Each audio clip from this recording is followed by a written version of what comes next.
Ara fa 25 anys, un grup de veïns de l'Escala i d'altres vinguts de poblacions veïnes accedien a un conjunt de cases de protecció oficial al barri Rosalau. Aquest 2010 és l'any que els veïns deixen de pagar, l'any en el que les cases passen a ser íntegrament de la seva propietat. Aquest fet i sobretot les vivències i la història que s'ha anat escrivint amb el pas dels anys es volen recordar, mostrar a tothom i naturalment celebrar-ho. Pel proper 16 de juny, organitzat per la comunitat de veïns del Rosalau, s'ha programat un seguit d'activitats festives on es volen recordar aquests 25 anys, que van, des del naixement fins avui dia, uns anys amb moltes coses per explicar. Estem preparant un seguit d'actes, com és una diada tarda-vespre amb una sèrie d'activitats el dia principal. Abans s'haurà fet una exposició en l'Ajuntament,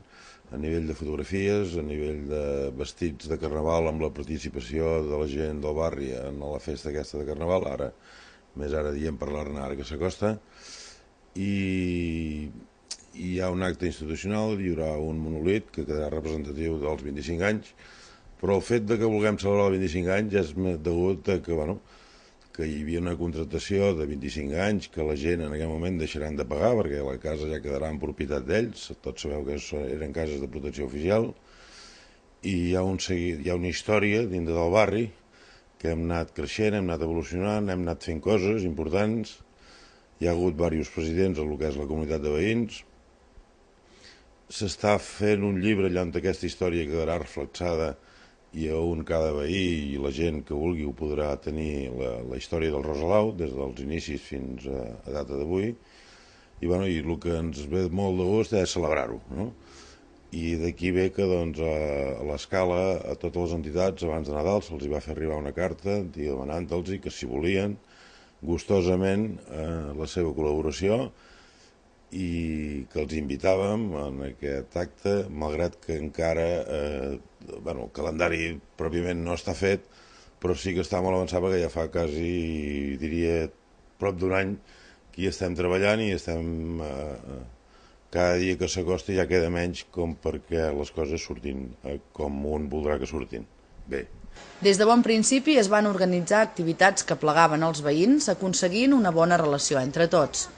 Els inicis anaven dirigides bàsicament a la mainada, per mica en mica anar-se extenent a totes les edats. La rossada, el playback, el casal Xalem hi ha tingut un paper important. Jo recordo del principi de tot, com van començar, que per activar una mica la gent a fer coses i a voler participar en llocs havien d'anar a raure a la mainada, que era lo fàcil, no? Anar a buscar la mainada i aquests t'aportaven la gent que a priori són els que avui viuen allà. Perquè aquesta mainada ja s'han fet grans, són casats molts, són fora del barri, i ara en el barri han quedat,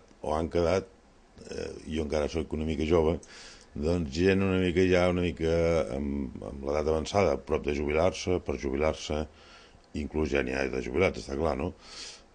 Gent que ens ha deixat, gent que ha vingut nova, i sí que és veritat és que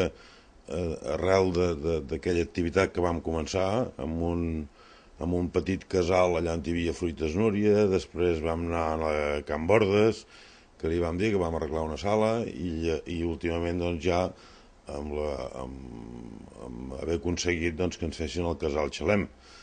que hem d'agrair que aquest casal és un lloc